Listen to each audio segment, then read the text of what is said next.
Okay, so thank you very much for joining me in this forum. Okay, so in this session, we are going to discuss the formal institutions.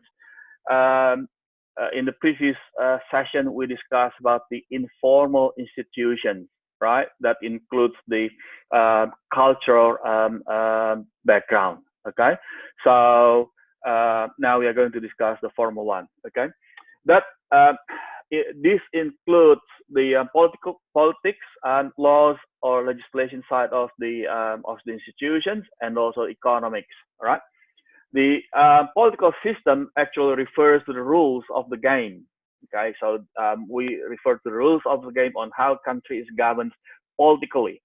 Okay, therefore you will in your past analysis you will recall that the political system actually um, the political system actually contains the political actors, in this instance the government, the parliament, okay, um, and also the system, and also the political systems, okay, and that also includes the products of the political system, okay, such as the legislation, okay. Now, we also know that from political system perspective, we learn that there are some countries adopt the democracy, okay, democratic system, and the other countries adopt the totalitarianism system, okay.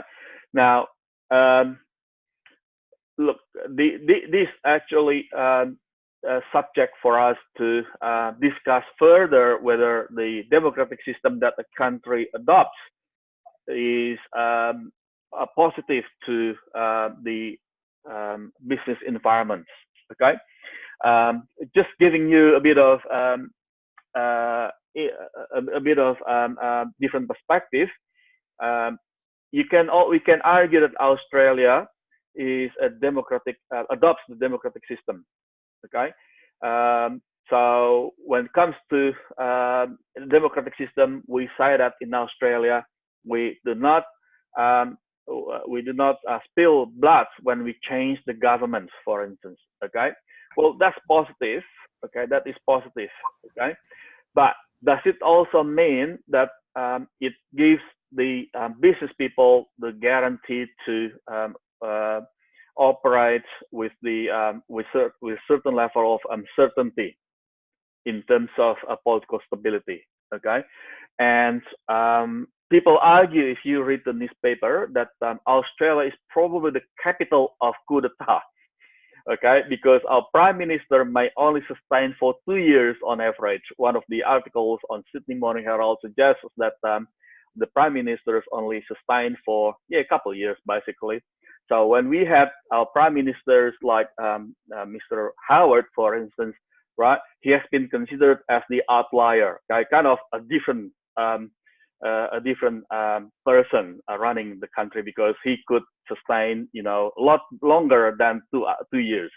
Okay, whilst on average it's kind of couple of years to run as the prime minister. Okay, now um, back back in 2013, actually, there was also a criticism from the business people that well, running business in Australia is the risk of running business in Australia is quite high because we change the prime minister quite often. Okay, so what I'm trying to say in here is when you say yes, Australia adopts democratic system, and when you analyze the market, and you find that this market also adopts a democratic system, not necessarily it reduces the political risks. Okay, so you also need to look at it in the broader perspective. You need to research the local government, the government in the host market. Okay, you also need to look at whether the legislation keeps changing or not. Okay, therefore, when we say that we change the prime minister, we change the government. Okay, we may have the regulation keeps changing. Okay. Um, it is also interesting that the arguably China adopts a different type of political system, the totalitarianism system, okay, where the communism party controls the political system in this market, in this country. Okay, then it goes back to you when it comes to political risk, whether it is high or low.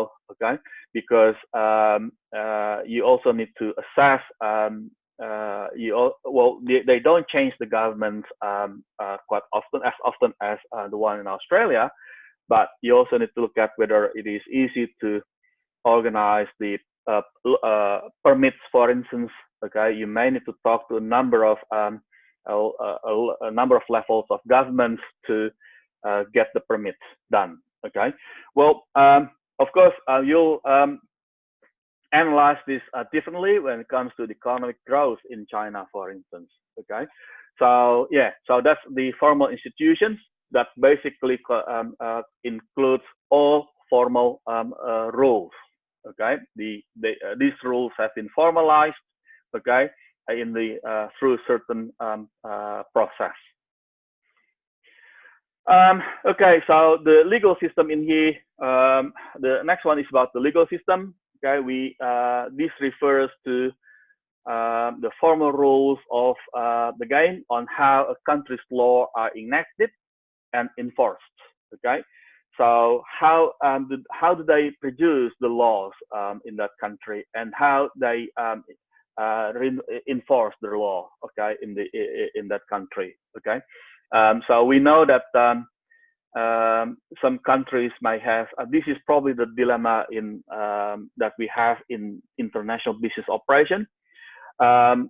In our market, like Australia, for instance, we have a stringent policies, stringent regulation. So the chance for us to have a collusion with the politicians would have been reduced. Okay, in our system. Okay, but in some other markets, it may be challenging for us to to adopt that kind of principles. Okay. So therefore, we need to ensure that we also understand how it is enforced. Okay. Well, broadly speaking, look, I'm not going to change the subject into law subject. Okay, but broadly speaking, there are three types of three traditions in terms of understanding the legal system. The first one is the civil law, where we find the legal tradition that uses comprehensive statutes and codes. So they have done that. They have done the codifications, okay, as a primary means to form the legal judgments, right? And the second one is the common law, which is normally adopted in the British, American, and also Australian common law. Therefore, we call that as our common law in Australia, where it reflects the legal tradition that is shaped by the precedents and traditions from the previous decisions. Okay, and the third one is the theocratic law, where it adopts the legal system is based on the religious teachings. Okay, you can find some countries in the in the Middle East, okay, adopt the theocratic type of law. So they refer to certain religious system as the sources of the law. Okay. We also know that the property rights, look, in running a business, we need to ensure that we have the property rights, okay? So this is actually giving us to use an economic property as one of our resources and to derive income and benefits from the property, okay? So that's also something that we need to understand, okay? Some countries may be quite sensitive when it comes to owning property. Okay, if we operate as a multinational company, okay, they may be a bit more sensitive when we say, okay, we want to buy a block of land, for instance. Okay, so they may feel a reluctance because they feel like, hey, this is only for our own community, for instance, and you guys are foreigners. Okay. And the next one is the intellectual property rights, which is basically the rights of the ownership of the intellectual property. That includes patents, copyrights, and trademarks. These aspects might have been uh, ignored probably in the international business operation. So when you want to expand the business to certain host market, you also need to investigate whether you can register your patents, your invention, okay, as your patents part of your intellectual property rights, okay. More than that is you also need to understand whether the protection of your patent, copyrights, and trademarks are quite strong or not, okay, or what would the local government do? What would the government in the host market do if someone make copies of your product? Okay, let's say you launch product X, either Tim Tam or Tiny Teddy. Look, I'm just giving you a random example. Would someone be able, and you run the campaign, for instance, to enlarge the market size, to um, uh, promote demand, to increase demand of that product, okay, and then someone comes in and take the, certain intellectual property rights from you, okay. So you also need to consider that as well, because you will be in a good position if you are the first mover, as we discussed some time ago. But how long that you can enjoy yourself as being the first mover in that country, okay, it also depends on whether you can get the protection from the intellectual property perspective, okay. And from practical business practice perspective, you also need to understand what sort of um, uh, requirements that you need to fulfill when it comes to applying for intellectual property, or when it comes to applying for registering your patents or copyrights and trademarks. Okay, would that include, you need to disclose everything and so on and so forth. Okay, you need to understand that clearly as well. Okay, right. Now the next one, after the political and legal system, let's discuss a bit more about the economic system. Okay, part of our understanding the theoretical framework of our past analysis. Okay. The economic system here, actually, if you look at the system, we have, broadly speaking, we have two common systems, basically. Okay, we have the capitalism system and we have the communism system or the command system. Okay, in the private enterprise system or the capitalism system, the one that we adopt in Australia and in most Western markets, basically, we actually adopt an economic system that rewards the economic actors, right? Ability to meet the customer's demand. Okay, therefore we have minimized the role of the government. Okay, the government still has the role in this economic system. Okay, they provide us with the rule of the games. Remember in the institution, as part of the institutional context, they provide us with the rule of the game for us to operate in that market. Okay, and on top of that, the government may also intervene with the investment when the private sector cannot do it anymore. Okay, at some point of time, the government may say, hey, the private sectors may say, well, I can't invest in that area because the investment is just too huge. I can't afford to do it. And if the government decides that, well, it is that infrastructure is part of the necessity, then the government may step in to pay for the bills. Well, of course, they will charge the taxpayers. Okay, NBN is an example in Australia. NBN in Australia is an example where the government takes steps in basically to invest in that in the development of the NBN. Of course, after that, since they don't have the capability to distribute that to households, they work with the private sectors. Okay. The communism system is a different one. It is just the opposite, where it is basically controlled by the states. Okay, this kind of system uh, uh, is basically full with the control of the states. Okay, I'm not sure whether you have watched the documentary coverage on SBS some time ago when a British journalist um, reported Cuba at that time, one of the countries that adopt this system. And one of the cases that that this British journalist reported was a lady whose house was just almost collapsed.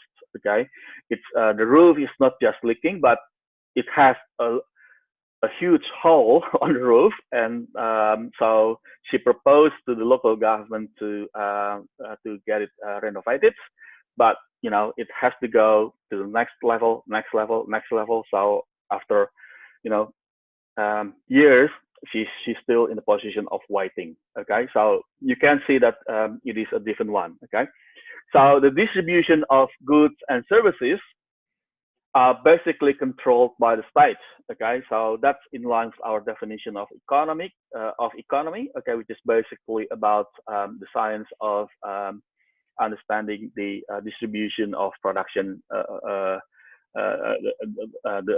science of understanding the production and distribution of goods and services in meeting the consumer's demand. Okay.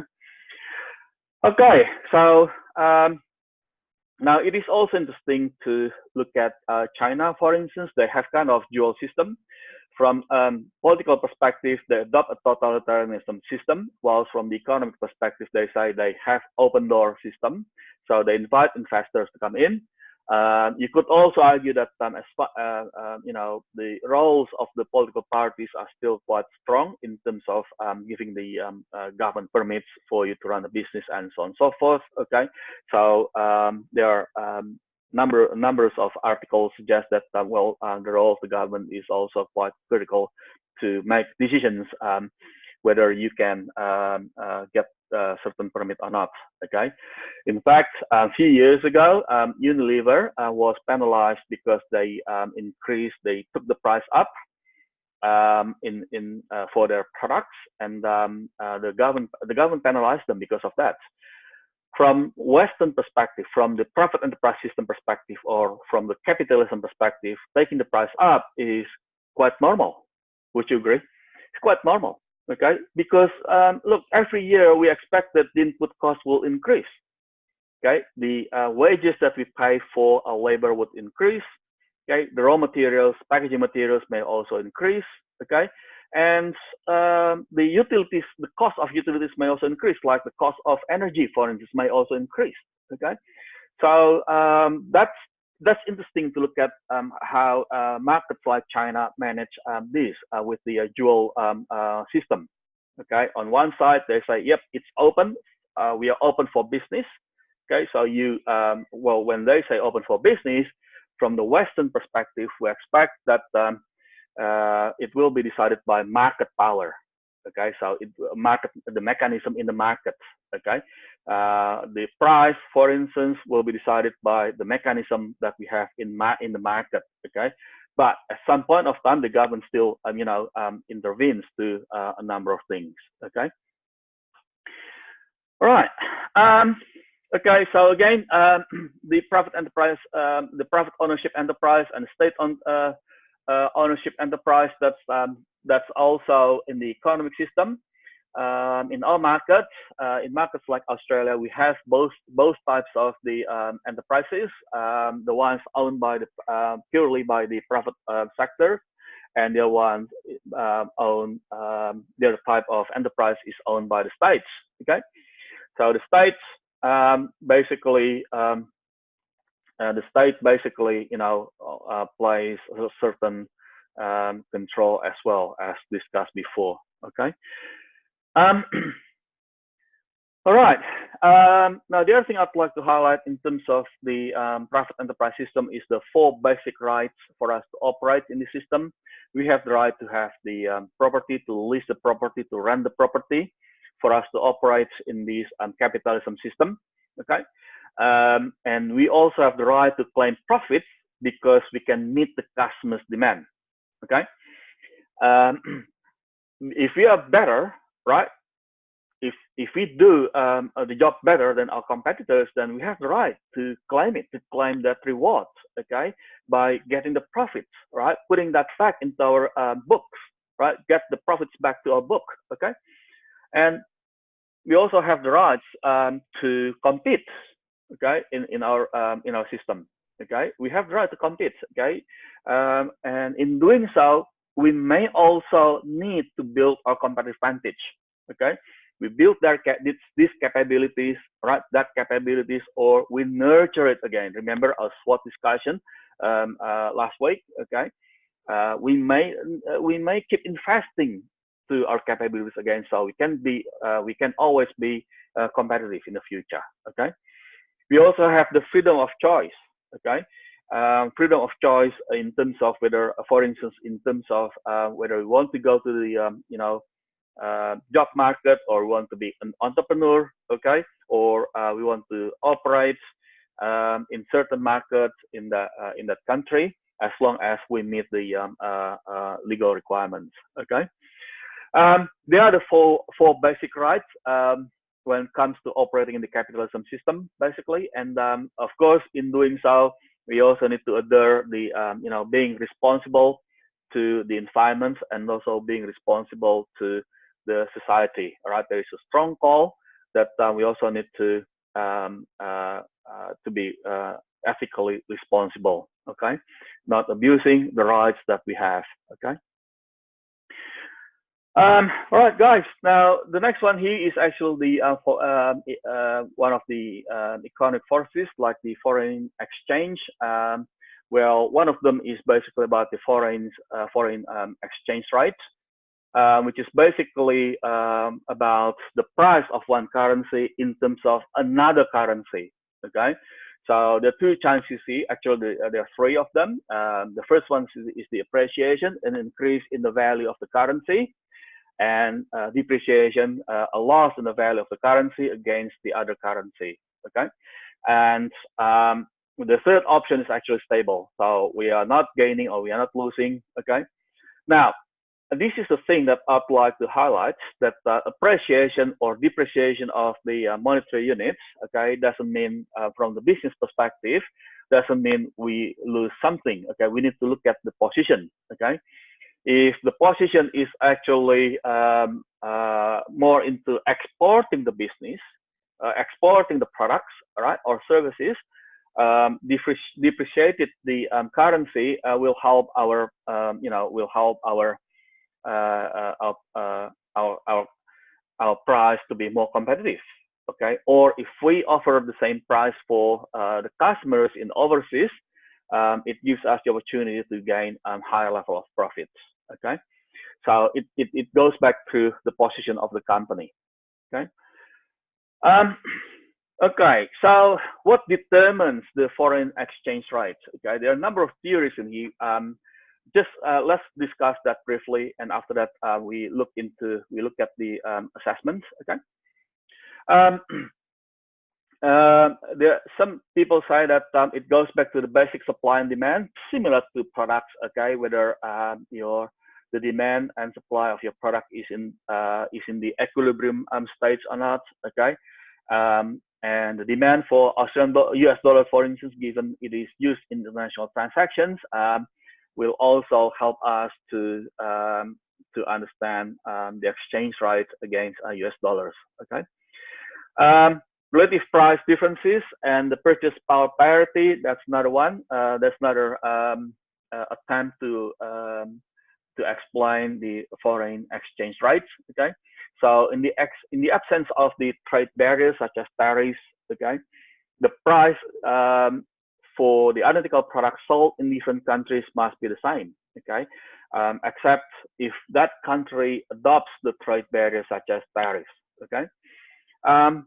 And based on this approach, based on the purchase power parity approach, some people suggest the Big Mac index, where, for instance, in the US, Big Mac is at $4.80 US.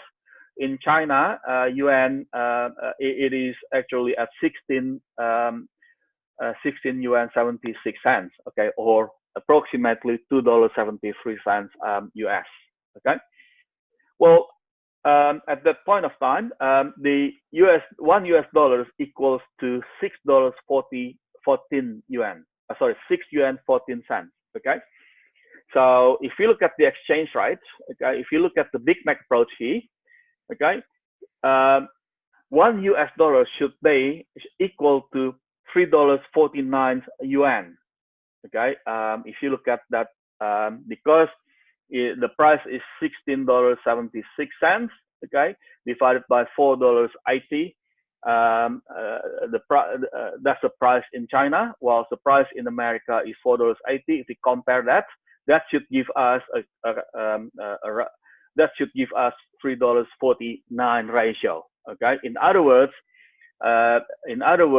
based on this theory, yuan has been undervalued by 43%. Okay.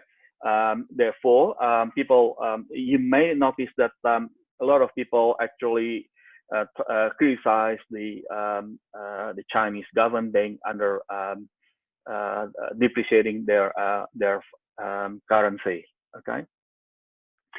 Well, of course, the government, the Chinese government, counterattack that with the their own argument that they have been more efficient. Okay, so therefore that's the price that they that they expect. Okay. And another theory is basically about interest rates and money supply. Okay, so look at the interest rate in the local market. Now, if you notice that US dollars recently have been very strong against the other monetary units. Okay, people in Indonesia, for instance, they complain, well, my rupiah has been undervalued, has been depreciated against US dollars. Okay, I shouldn't use the term undervalued. Okay, well, number of reasons in there.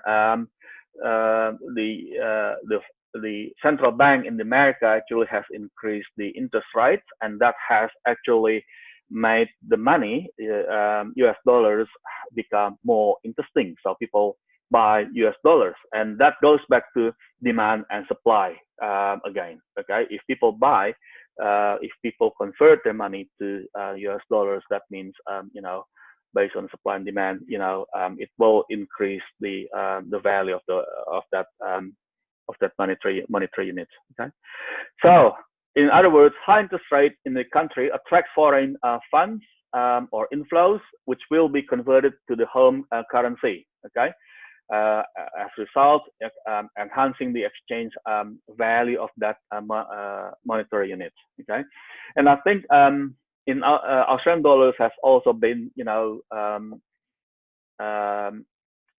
quite low, very low recently because of the exchange rate increase as well. Okay. All right, guys. And the next one is the BOP, the productivity and balance of payment. So that's also that is also another contributing factor to the exchange rate of these.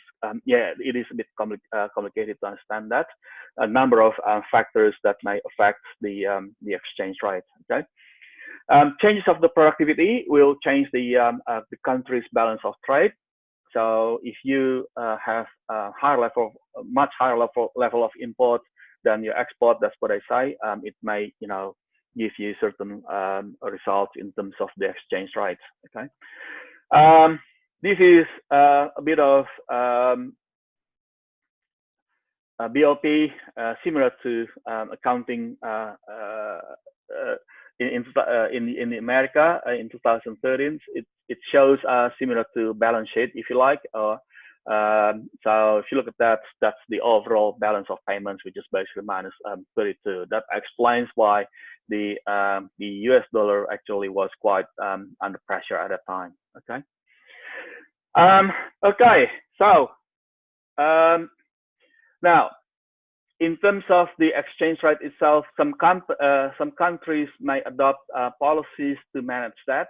Okay,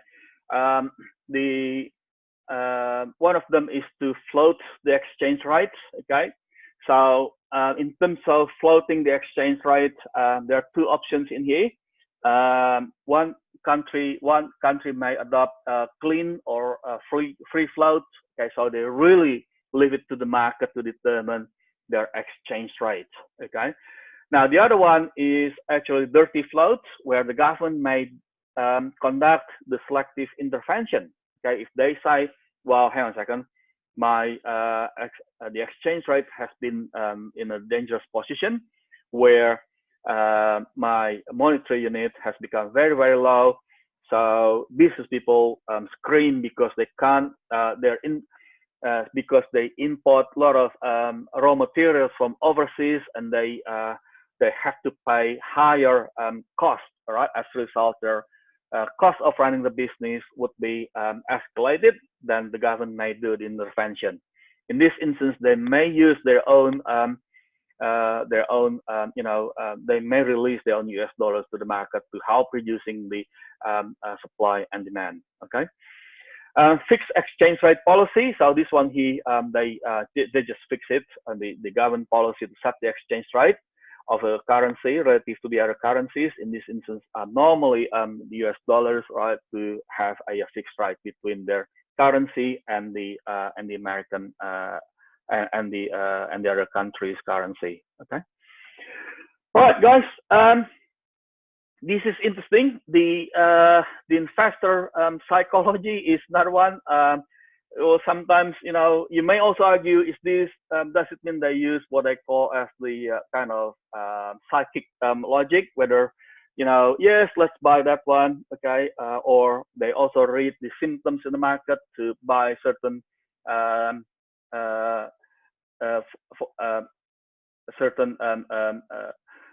monetary units, okay. And the next one is the bandwagon effect, okay, where it is actually reflecting the investors' movements, all right, in the same direction, okay. So the Argentinian peso, for instance, plunged in August 2014 when start with an investor, attack that, and then the others, also do the same thing, okay. And the capital flights were a phenomenon in which a large number of individuals, companies exchange their domestic currency for a foreign currency. Now that may happen if the enterprises in that market need to get the, let's say, US dollars, which is a common monetary unit in the international trading. All right, if they need US dollars, right, they may release their own currencies to buy US dollars to pay their debts that are due. Okay, so if that is the case, then we can also consider that as capital flight as well. Okay, all right, that's basically the institutional theory that includes the formal institutions and informal institutions. Okay, any questions, guys? No? All good? Brilliant. If you don't have any questions, all right, what I suggest us to do is to have a look at this assessment. We still have a bit of time. Okay, any questions about the assessment, or pretty clear basically? The only concern I have is actually finding specific information. I'm sure around the pestle, the pestle items, I'm sure I can find references, etc., with respect to the target countries. I'm less confident in the microeconomic actors. Right. Finding information about competitors, suppliers, marketing intermediaries. I'm looking at countries that are quite different to Australia. And if I think about India, the customers are very easy to find because there's very few of them. Good. The competitors are very tightly bound to the customers. It's right. It's not socialist or communist, but I tell you what, it's not exactly free enterprise either. And to find information. Okay. To find information is pretty tough, and I'm just a bit concerned that fair enough. Going to be hard. Well, look, the best bet for us is actually to conduct the online research, basically, okay, to find out what are the other brands that the customers may purchase if our brand is not available in that market. Okay, that may include product substitutes, not necessarily from the same industry. Okay, so yeah, you need to also consider if my product is not available, what are the products that the consumers that the customers are going to purchase. Okay, again, that may be beyond your current industry. Then you can consider that as your competitors as well. Yeah. Have I answered your question? I understand that if you're not in that local market, it may be more challenging. Okay. Therefore, we normally, in our research, we normally sometimes need to, do a number of things. But I understand that we may not have that opportunity to do so. So yes, I can only recommend you to conduct the internet research. Okay. And also consider the product substitute. That means think the products beyond your industry as well that may be purchased by the customers to fulfill that need. Yeah. Sure. Does it help, Craig? Yeah. Look, I'm happy going and doing the research. In fact, it'll be very interesting. I guess with CIA, World Factbook, and World Bank. I guess in my industry, I think there's a lot of information in the mining industry. There's a lot of information in Australia because Australians are targeting India and Russia to go looking for opportunities. So there should be information there. I guess I was just concerned about the breadth of information that I'm going to go seeking. That's okay. I'm happy to go and do that. It'll be a bit interesting, and I'll have to pull from many sources. Yeah, or probably if you're in that market, you may be the only one in that industry. All right. How would customers fulfill their needs? They may import that from their countries like China or Russia. Yeah, would you see that as well, Craig? Would you see that opportunity as well for customers to? Yes, absolutely. It's certainly there. So if that's the case, then you're looking at competitors from the globe actually, from the other part of the planet actually, right? Because these customers don't have. We also need to admit that your industry is probably more into a bit like a business. I sense that it is probably business to business industry. And if you are in there, you are the only one that that supplies into that market from the if you look at it from the same industry perspective. Okay, so customers may fulfill their need from product substitution, or they may import from somewhere else. Yes. How about this? Okay, if you can give it another go. Okay, next week is week 5. The assessment is due in week 6. I don't actually prefer to have another concept discussion. Okay, next week. I would prefer next week to have more into assessments. Okay, because you have got it. You have got the tools already to analyze those things. All right, and with today's topic, we have discussed that from the theoretical framework perspective. So that's my preference. How about if you do your research and come back again? If competitor is the only one that you get stuck with, I sense that it shouldn't be it shouldn't be a big deal. You just need to report whatever whatever the outcome of your research. Okay. If your research leads you to little number of players in this industry. We are relatively new in this industry. We are the first mover in this industry. That's fine. That's fine. So you just need to assess how easy your competitors to catch up with you then. Sure. Yeah. Would that? Yeah. Does it help? Certainly does. Thank you. Right. No worries. No worries. How about you, Davis? Any questions from you? We still have a couple of minutes. Oh, sorry, I can't hear you, mate.